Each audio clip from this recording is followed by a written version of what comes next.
everyone, my name is REDRUP, you're listening to the It's Not a Phase podcast, and on this episode I am joined by Superlove frontman Jacob Rice.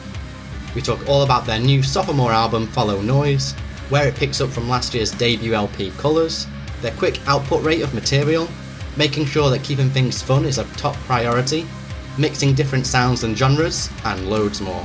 Now, if you enjoyed this or any other episode of the podcast and you want to show your support, there's a few ways that you can do that. Number one, leave a rating and review wherever you're listening to this. It takes just a few seconds and it really does help. Number two, share this on your social media, whether that be Instagram, Twitter, Facebook, wherever. Or number three, if you want to go the extra mile, you can pay a little bit each month to join the Patreon, and in return you'll get access to episodes early along with some other perks, or you can pick up some merch from the store. All the links to that and the podcast socials where you can follow us can be found at itsnotaphase.co.uk. That's itsnotaphase.co.uk. And now with all that out of the way, let's jump right into this week's episode of It's Not a Phase. What's up everybody? Thank you for joining me on this episode of It's Not a Phase, where I'm joined by Jacob Rice of Superlove. How are you doing, man? Yeah, good. Thank you very much, mate. Appreciate you having me on. Thank you very much. Of course, yeah. So I guess, the big news is second album, Follow Noise, out on June 2nd. How are you feeling about putting, a second full-length album out? Honestly, it's so weird. I was saying to John earlier, it's sort of crept up on us a bit. With the first album, I never thought we'd get the opportunity for a label to be like, go and make us an album. Yeah. So to do that was just insane. And I don't think we settled with it really, because it was like not long after it came out, we were thinking about a deluxe version. So we got that sorted. And then by the time that sort of came out, we were planning to go away and record Follow Noise. So it's like there's been no time between. But it's been really nice because I'm sure in like a year's time or something, we'll step back for a second and just think about it and appreciate that we got to, go and do this. We feel very lucky, to be honest, because like I said, I never thought we'd get this chance in our life to go off and do this stuff. So I'm just excited. To be honest, we're all in sort of tour mode at the moment and thinking ahead to that, because it's been a while since we've played a run of shows, headline shows. I think it's almost been a year, which is quite a long time for us. And so I think we're in that phase at the moment, just thinking about playing live, and then all of a sudden this album's going to be out. So yeah, I honestly can't wait. Well, yeah, we could talk about how quick it's come out since the last album shortly, but do you think the way that kind of Colours was received and how that kind of went down with the fans kind of informed how you went into Follow Noise? Oh, 100%. Definitely. I think with our first album, we just didn't think for a long period of time of what we wanted to do. And that was a really nice thing to have that sort of innocence with it and just be well, we need to produce an album. Let's go make an album, and we'll fill it with loads of stuff we love and songs that mean a lot to us, and we'll fill it with some cool production stuff, and it'll feel like a really unique album. And that was our main focus. And then it came out, and then we sort of got to see how well songs would go down when we play them live, and in terms of songs that people react with on a more positive note. I think it was received quite well within our little group of people that follow us, but I think seeing how some of the songs would reach into different areas, like a song like Save Yourselves and who it would sort of reach, we were oh, that's really quite cool. So I think that helped us quite easily decide. I mean, we're a rocky band anyway. I think the first album was filled with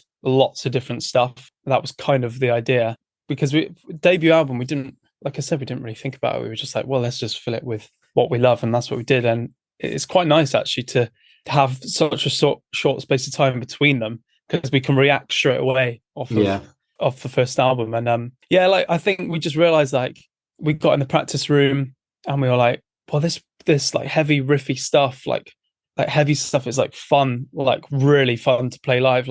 The softer stuff is fun as well, but in a different light. When we played 2000 Trees last year and reacting to a song like Save Yourselves and a few other riffy songs, we were wow, this is really cool to get people jumping up and down and moshing and stuff throughout the whole. And we were just well, imagine if we did that for a whole set. So we were let's just fill this with our best rocky stuff. And I think we did that. We're still always figuring things out, and most bands are.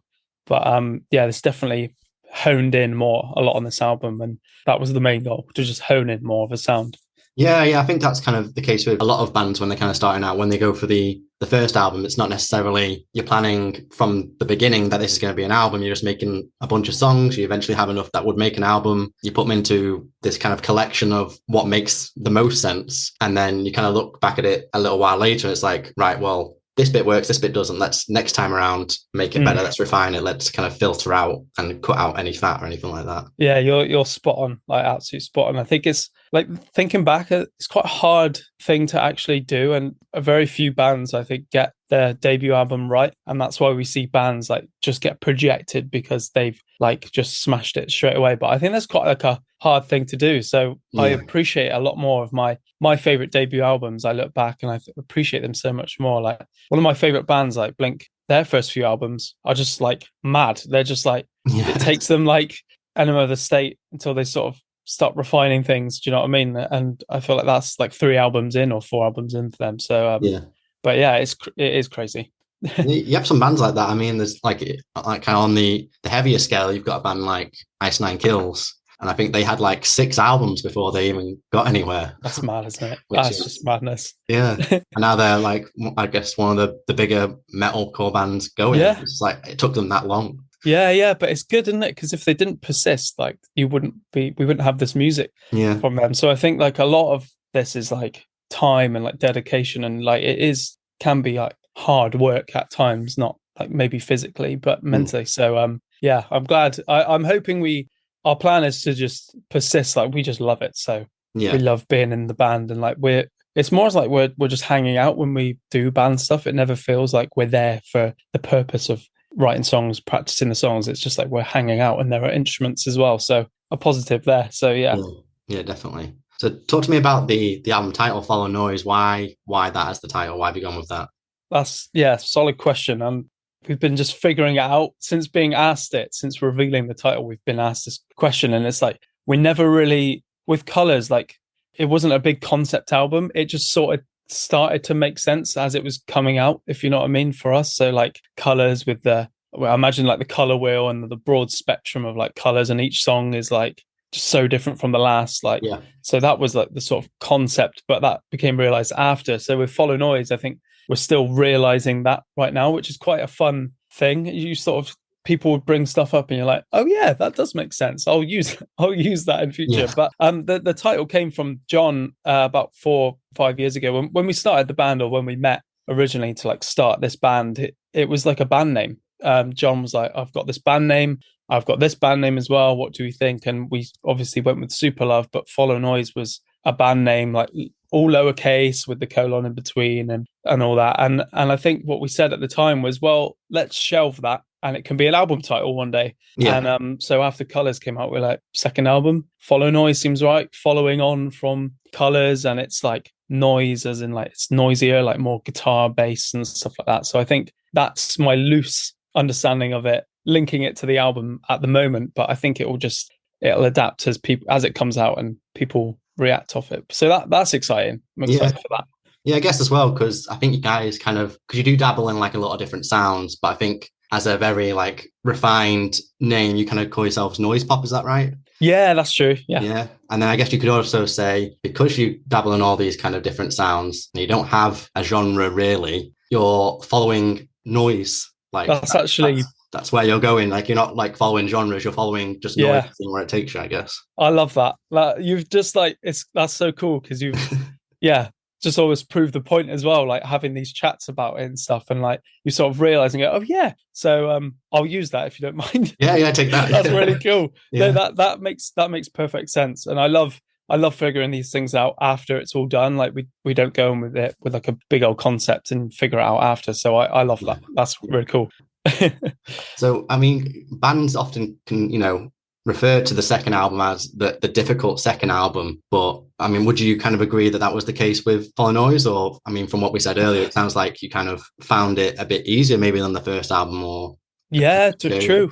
Yeah, so true. I think we definitely did. It's tricky because I think like that term comes from when bands maybe have such huge success with like their debut album or an album, and they have to then follow that up somehow. And I think we didn't really have that, because we're just like chipping away, doing our own thing, like loving like every second of it as well. So I think like it's tricky. I didn't feel pressure to write anything with this album. And I know John was the same, like we write everything together. So none of us were once like, oh no, this isn't right. Everything just seemed to, it was all just felt really natural. And I'm pleased, I'm glad we don't experience that pressure, because I can't imagine that like the type of person I am with our band and stuff, like that would really eat me up, I think. So I'm glad we don't have that. And it's nice to just sort of go, well, that did its thing. Certain songs got us to certain stages, and let's just build from there. And that's quite a nice, healthy position to be in. So it never felt like the dreaded second album, but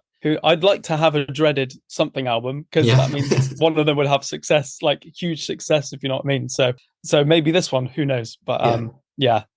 So what was the writing and recording like for this? Did you guys self-produce on this one, or did you go and work with someone?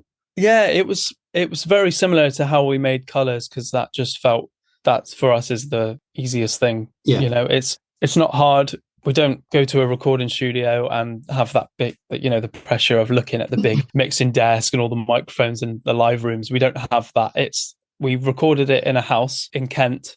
It's our manager's friend who has this barn house, and we basically just borrowed it off him for like 2 or 3 weeks. Okay. And we bought all our own gear and stuff. And Tom in the band is really handy with recording, and he does that as a little side thing. And John as well does a lot of producing, and myself. And we took Tom Corey, who mixed the album and mastered the album, and he mixed and mastered Colours as well. And me and him are like such good mates. And this time around, we did a lot of co-writing with him, which is something we didn't do on the first album. We went in to record Colours with everything done. Absolutely everything, like every little guitar line, every vocal melody, all the lyrics was all just done. Right. So all we had to do was go in and reproduce it and make it sound better. So this time around, we went with hardly anything done. We had like skeletons of a few songs, and some songs didn't exist, and we wrote them when we were there. And I did a lot of like my vocal writing with Tom Corey, and me and him work so well with each other. Like we've co-written stuff before.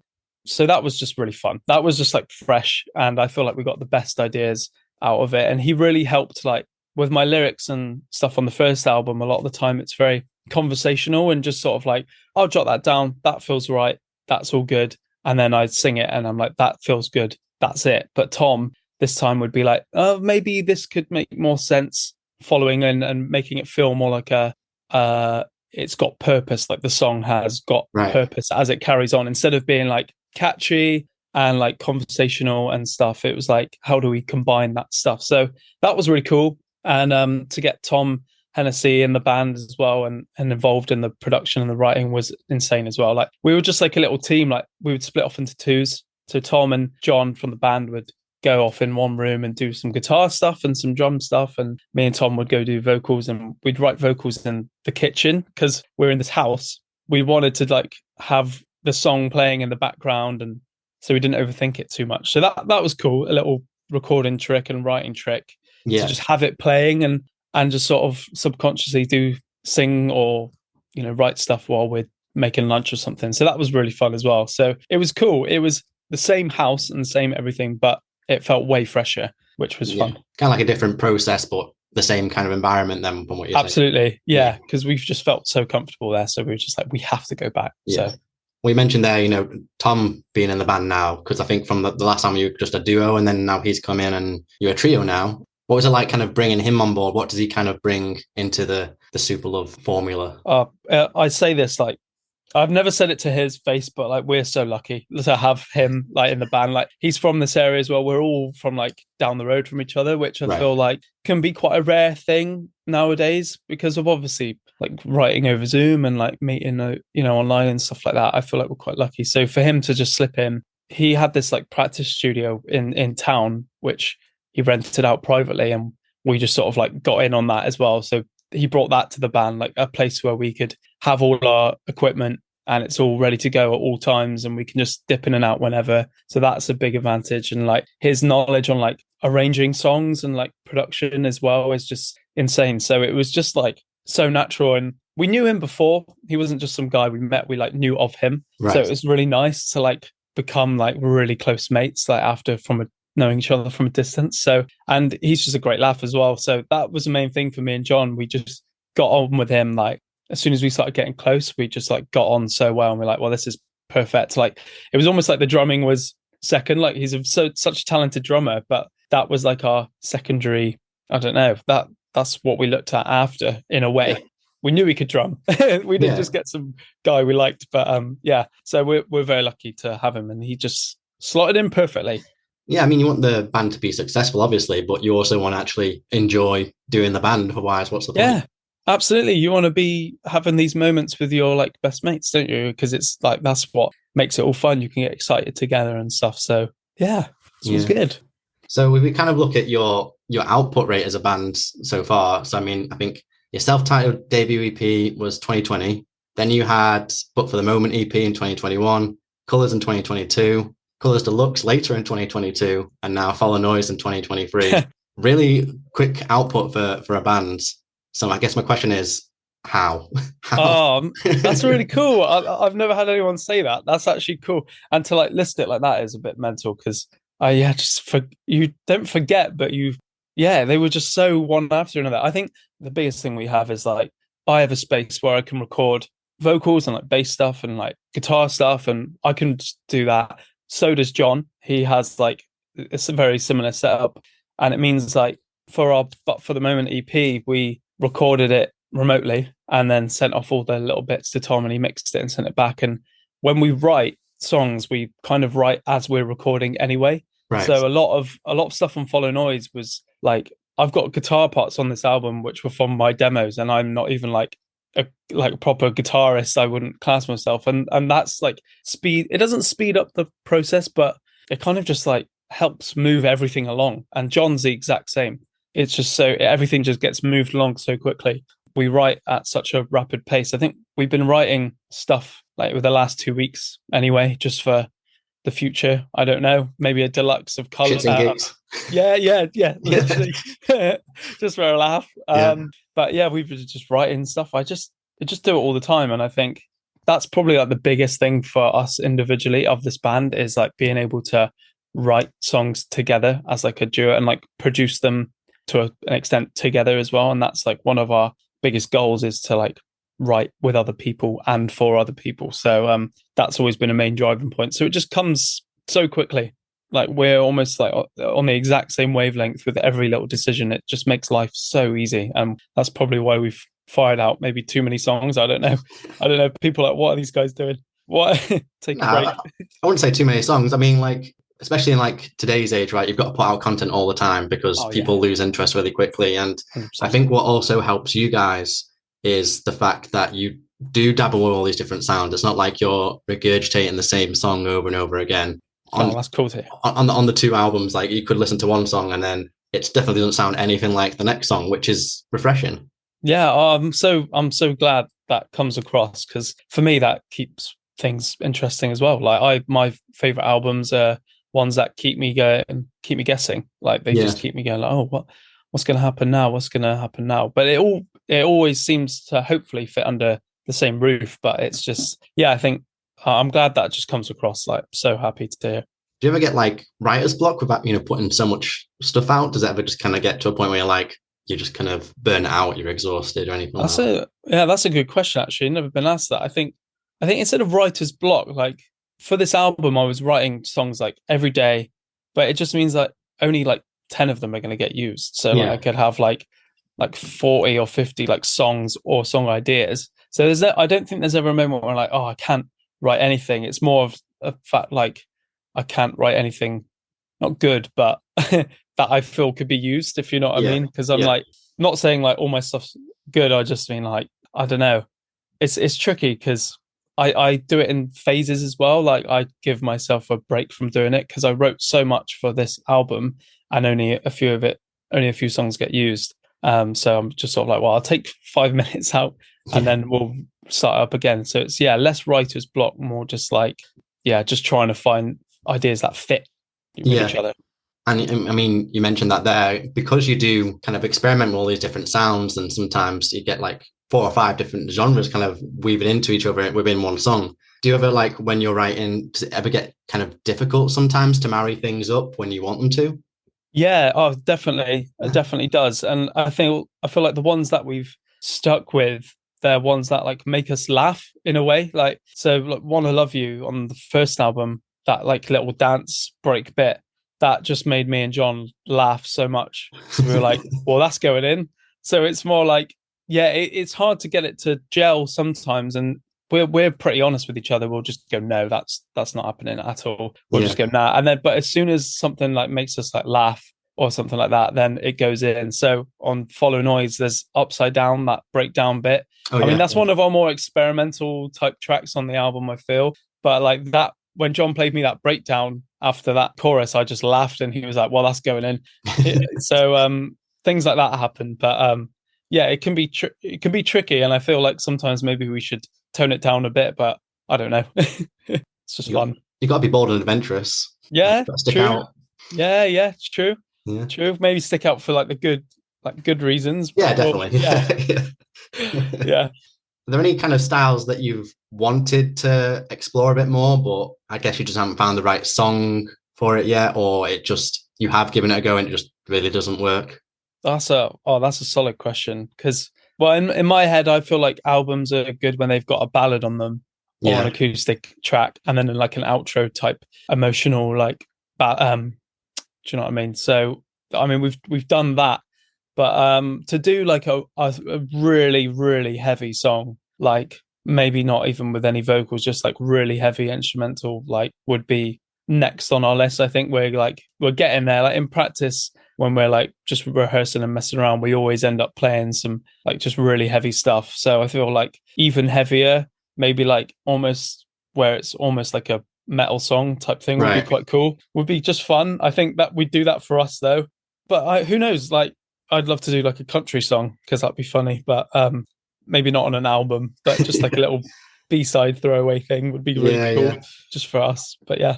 Just put the country song and the metal song together. Yeah.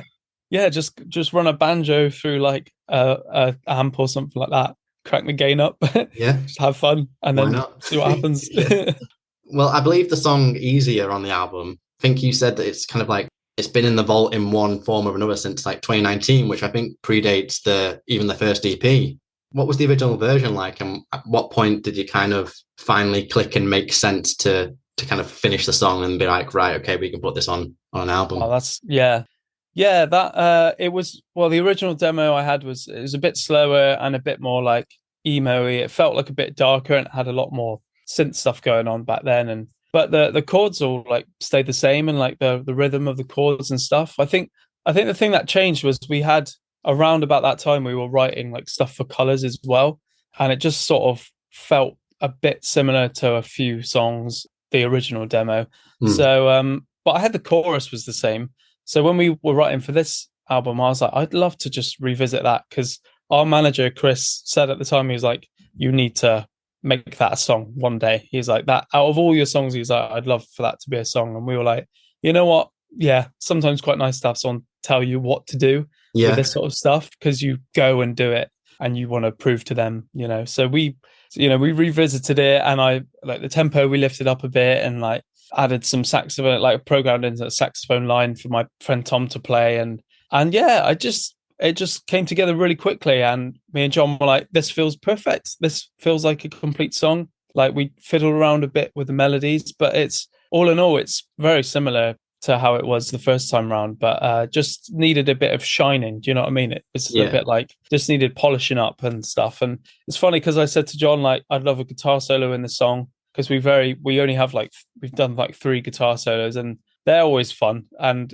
he went away for like half an hour. I was like, I've written a solo, and I was like, oh, let's listen to it, and that is now in the song. And I was like, wow, okay, that's going in. So little things like that just made it feel complete. And yeah, I love that song so much. Like that's one of my favorite songs I've like written and stuff for the band. So like lyrically and stuff. So I'm glad it was out, and the label wanted to make it a single as well. So we were just even more chuffed. So yeah. Good times. That must have been really good for you as well, to have like this song you've been sat on for literally years, kind of just like collecting dust, and then you bring it out and you've actually not only made a song that you're proud of, but one that's a single and that people are loving. Yeah, absolutely. Like I was like, oh, right, okay, cool. Like I'd love to. I know the other singles before were like similar sort of realm, like rocky with the riffs and stuff, but I feel like it's nice to have that flavor, isn't it, of like something poppy and something like my mum might like, maybe. But yeah. Yeah. So yeah, nice one. Are there many other songs on the album that's kind of had like a similar history that's kind of like, coming from older demos, or is Yeah. a lot of the album just mainly like fresh stuff? Yeah, I think there's only one other song which has been there for a while for me. It's Seasons, the closer. That one I've had for a while, like that chorus and like verse sort of idea. But that was very like the night before we recorded that. I was sat there with my laptop as we were thinking about songs to do the next day, because every day we would try and do a song and we're like, what one should we do tomorrow? And I said, oh, let me have a little play. And then I redid a few bits and was like, well, we could have a go at this one and just see what happens. Yeah. Because we were just like, yeah, let's record it. So we recorded it, did a little bit more writing, and then it just felt like the closer to the album. It's like the longest song. It feels a bit more like anthemic compared to like some of the other songs, and like the message behind it's quite nice as well. And so I'm glad that came to light as well, and that's closing the whole thing. Because yeah, it's funny, you write these songs and then you just put them to one side. And we normally don't revisit if they're quite old. We just think, well, if they were going to be a song, it would have probably happened by now. But I'm glad we did for Easier and Seasons. So that to one of my favorites off the album. But yeah, that one's been going for a while. So I'm glad. And again, for it to close the whole thing off was really cool as well. I guess it's good if you do have some kind of songs in the vault. If you do kind of get exhausted with writing, or you get writer's block, you can go back to them, and that might inspire you to write something new. 100%. It might inspire you to pick it up from where you left off and finish it off. Yeah, 100%. Like it's funny because you listen back and some stuff is just terrible, and you're like, wow.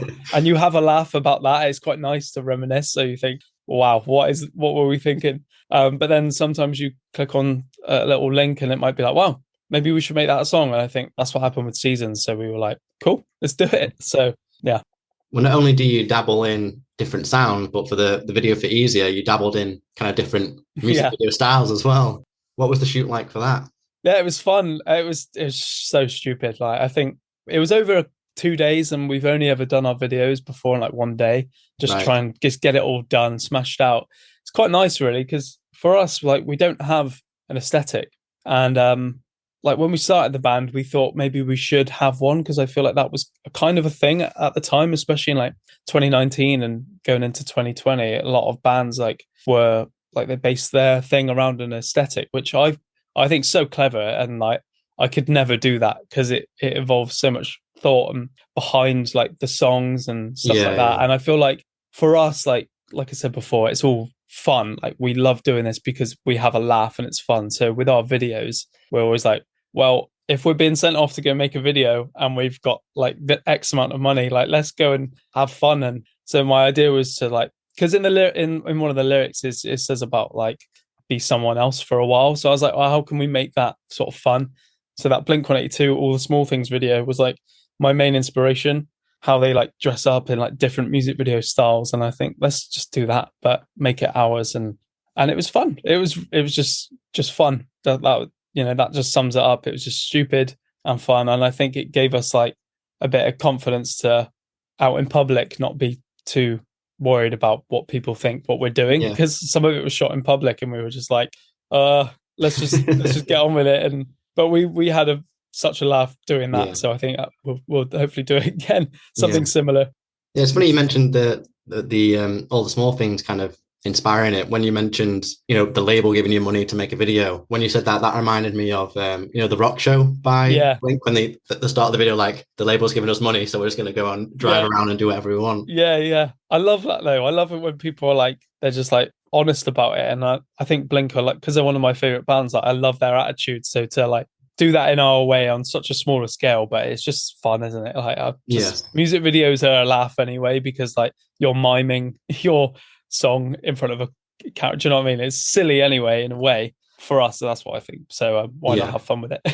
Well, speaking of your videos, the song Something Good, that looked like a fun video as well. Did you create all those kind of those buildings and stuff? No, we had so Ethan, who directed it, who's like one of my mates, he got someone in who does set design and stuff like that, and she was great. And like she just brought all these bits of cardboard down, and we were like, what's going on? Like, and then we went out for a bit, came back, and it was all set up like the buildings. We were like, that just looks so cool. Yeah. And like John is like such a massive fan of Godzilla, so at the end of the video, for him to just spontaneously do that on the camera, I was just like, that is so funny. Like, it's just so stupid. But that was cool as well. Like visually, I thought, oh, that's quite. It's always hard. Like, you want to do a performance music video because that's our favorite types of videos. But how do you make it? Like, how do you just make it visually look more interesting or rewatchable? So I'm glad you like that one. That's cool. Yeah, that's the thing, isn't it, with performance videos? Like, you've got to kind of make it. It's got to have some kind of twist, hasn't it? Because there's literally thousands of band videos of a band playing in a forest or playing in a warehouse or playing in a field or whatever it is. Abandoned a mansion or something like that. Yeah. Like somehow there's every industrial estate that's ever existed has had a video done there. 100%. Yeah, it's hard, isn't it? Like, how do we make it, like, take it to that next level and make it us as well? So yeah, good. They're good fun, like the videos. We've just had back video for Overdrive, which is going to be the focus track for the album, and that is just me on a scooter, like it's like these bike tires on like the scooter with like these sunglasses, just skating around. Like, that's just another stupid video, but visually it's quite fun. Like, it's quite rewatchable. So I'm glad they come across that way as well. So yeah. Well, like we've said throughout this conversation, like, it's all about like having a good time, right? It sounds like you're having a good time making the videos, which is also good because you're just hearing your same song over and over again for all its different takes. So you've got to make it bearable. Yeah, you got to make it fun for yourself, haven't you? And like for the people involved as well, like whoever's like there directing and filming it and doing the lights and stuff. You want to, like, that's when we're in that sort of situation, we always try and like make people laugh and like have a laugh and stuff and make it just like a memorable, fun thing, because that's what we're all here for. So yeah. Well, you're heading out on a headline tour across the UK soon. How are you feeling about that? Well, it's weird because like we haven't played in a while, and like some of these songs we're playing are like brand new, so that's a bit like nerve-wracking. Yeah. But I feel like I just can't wait to play them, like the new ones. Like Go is like gonna open the set, and we're playing like Something Good as well. We're playing a song, Bar Fight, which we never thought we'd ever play live because it was just a B-side on the deluxe. So I think to play that as well is going to be really fun because it's been received quite well. We're like, oh, flipping out, people are like streaming this song. So like, let's go play it. And that's been fun to learn. So we're playing like a load of new songs. We're not really playing, we're not playing anything that's unreleased because I feel like it's so short after the album comes out. We just want people to come down, 45-minute set, come and have a laugh and jump around, and then just like get home and get in bed and be like, that was good, that was fun. And you like leave with a bit of a smile on your face and, just make it a laugh. Like, I always keep saying that throughout, but when me and John are on stage talking to each other, it's like so funny. Like, it's like, I find it so funny that we're just down this PA system, just having a conversation like we would in our rooms or something. So that's like a big thing for us, like just people leaving and think, oh, that was just fun, like, and entertaining, like just really entertaining. So that's the main thing for us, is chucking in little bits of fun, little bits and in the songs, and like adding little extra bits on the end of songs and writing like little extra riff stuff at the end. And right. Do you know what I mean? Like, so things like that, it's all good. It's all good. So just can't wait to go into it now. Yeah, definitely. Yeah. And what else have you got planned for 2023 other than obviously the album and this headline tour? What else is planned? I think we've got a few shows over the summer, like the weekends and stuff, like a few festivals, which should be really fun because we didn't get to do as many as we'd hoped for last year. So I think like this year make up for it a little bit more. And to be honest, I think we want to work straight away on a deluxe version of Follow Noise already. Right. Like, just chuck out like, I'm thinking 4 like songs would be really cool just to chuck on the end, We've already written a few things, so I think working on that and whittling away at playing live, and hopefully another tour in the autumn or something like that would be amazing as well. So that's the plan.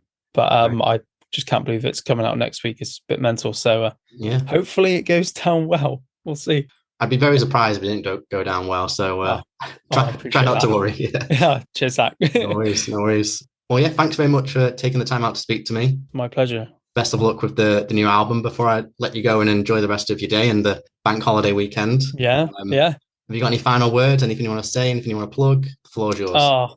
Anything to plug? I think just if you're in the area where we're playing on tour, come down, come and see us. That would be amazing. But yeah, apart from that, thanks for having us, Zach. Appreciate it. It's been a good chat. Yeah, absolutely. Thanks you again. Yeah, you too. Take it steady. Bye. Cheers. Bye. And that is it. Thank you so much for listening. Again, if you enjoyed this or any other episode of the podcast, then please leave a rating and review wherever you're listening to this. If you want to support the podcast further, you can go and give it a follow on social media, pick up something from the merch store, or subscribe to the Patreon to get early access to episodes. All the links can be found at itsnotaphase.co.uk. That's itsnotaphase.co.uk. Thanks again, hopefully catch you on the next one, and remember, it's not a phase, it's a lifestyle.